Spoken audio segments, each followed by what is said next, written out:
વીર Savarkar sports કોમ્પ્લેક્સના exclusive દ્રશ્યો TV9 પર હવે આપ જુઓ। સ્પોર્ટ્સ કોમ્પ્લેક્સના પરિસરની અંદર પ્રેક્ટિસ કરતા એ ખેલાડીઓના દ્રશ્યો હવે આપ TV9 પર જોઈ શકો છો। કોમનવેલ્થ ગેમ્સ અંતર્ગત વેઇટ લિફ્ટિંગની અહીં સ્પર્ધા યોજાશે। 24 થી 31 ઓગસ્ટ દરમિયાન આ સ્પર્ધા યોજાશે। 24 ઓગસ્ટે યોજાશે વેઇટ લિફ્ટિંગ ઉદ્ઘાટન સમારોહ અને કેન્દ્રીય પ્રધાન ડોક્ટર મનસુખ માંડવિયાની હાજરીમાં સ્પર્ધાનો પ્રારંભ કરવામાં આવશે। ભારતનું ગૌરવ મીરાબાઈ ચાનુ સાઈખોમ ચેમ્પિયનશિપમાં ભાગ લેશે અને ચેમ્પિયનશિપ 2026ની કોમનવેલ્થ ગેમ્સ ગ્લાસગો માટે ક્વોલિફાયર ઇવેન્ટ પણ થશે। આંતરરાષ્ટ્રીય તેમજ એશિયન વેઇટ લિફ્ટિંગ ફેડરેશન હાજર રહેશે।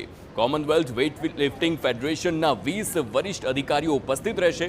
30 કોમનવેલ્થ દેશોમાંથી 291 ખેલાડીઓ તેમાં ભાગ લેશે। अप्रैल फर्स्ट वीक में हमारा senior Asian championship same place में होगा अगले साल। तो उसके अलावा और भी इवेंट बहुत आएंगे और हम कोशिश करेंगे कि वर्ल्ड चैम्पियनशिप भी कॉमनवेल्थ से ओलंपिक से पहले एक इवेंट यहाँ कराएं। इतना ब्यूटीफुल स्टेडियम बनाया है, देख के तबीयत खुश हो गई। आ दृश्यों चीन, अमेरिका के कोरिया नहीं परंतु अमदावादમાં છે। અમદાવાદના નારણપુરામાં 700 કરોડના ખર્ચે અદ્યતન સ્પોર્ટ્સ કોમ્પ્લેક્સ છે તે તૈયાર કરી દેવામાં આવ્યું છે, જેને આગામી દિવસોમાં રમતવીરો માટે ખુલ્લું મૂકવામાં આવશે। આ સ્પોર્ટ્સ કોમ્પ્લેક્સ છે તેની શરૂઆત છે જે કોમનવેલ્થ વેઇટ લિફ્ટિંગ ચેમ્પિયનશિપ સાથે થવા જઈ રહી છે, જેમાં 25થી વધુ દેશોના રમતવીરો છે તેમાં ભાગ લેવા જઈ રહ્યા છે।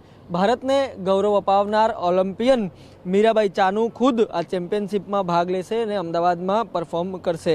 ન માત્ર એટલું પરંતુ જે 25થી વધુ દેશોના લોકો છે, રમતવીરો છે, તેઓ પણ આ ચેમ્પિયનશિપમાં ભાગ લેવા જઈ રહ્યા છે। કુલ 144 મેડલ સ્પર્ધકોને એનાયત કરવામાં આવશે અને જે જુદી જુદી કેટેગરી છે તેમાં વેચવામાં આવશે।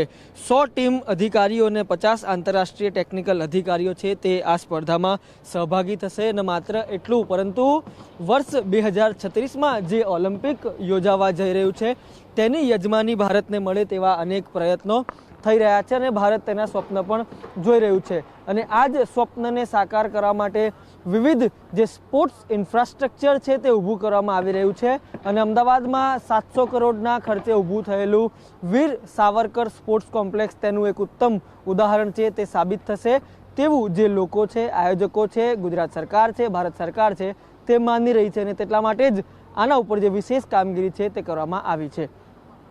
કેમેરા પર્સન નટવર પરમાર સાથે રોનક વર્મા, TV9 અમદાવાદ। તો આ દ્રશ્યો ઐતિહાસિક છે। આ દ્રશ્યો એટલા માટે ઐતિહાસિક છે કારણ કે આવનારા વર્ષમાં કોમનવેલ્થ ગેમ્સ આવે છે અને ત્યારબાદ જે પ્રકારે દીર્ઘ દ્રષ્ટિથી એએમસીની ટીમે કામ કર્યું છે, સાથે જ અમદાવાદમાં ઓલિમ્પિક યોજાવાની જે આખી યોજના છે તેમાં આ વીર સાવરકર સ્પોર્ટ્સ કોમ્પ્લેક્સ ખૂબ જ મદદરૂપ સાબિત થશે અને એટલા માટે જ એ ઇન્ટરનેશનલ લેવલથી જ તેને અત્યારથી જ તૈયાર કરવામાં આવે છે, જેથી કરીને તે આંતરરાષ્ટ્રીય કોઈ પણ ગેમ્સ હોય, તેની સ્પર્ધા હોય, તેમાં તમામ આંતરરાષ્ટ્રીય ખેલાડીઓ તેમાં ભાગ લઈ શકે તેવી તમામ સુવિધાઓ તેમને પ્રોવાઈડ કરવામાં આવી શકે, જે વિશ્વના કોઈ પણ અલગ અલગ દેશોમાં તેમને પૂરી પાડવામાં આવે છે। આ એક સીધો જ સંદેશ છે કે ભારત કોઈ પણ દેશથી ઓછું નથી। ભારતમાં એ તમામ ક્ષમતા છે જે ક્ષમતા ચીન, જાપાન, US કે પછી કોઈ અન્ય દેશોમાં હોય અને તેનો જ આ પહેલો પુરાવો વીર સાવરકર સ્પોર્ટ્સ કોમ્પ્લેક્સ।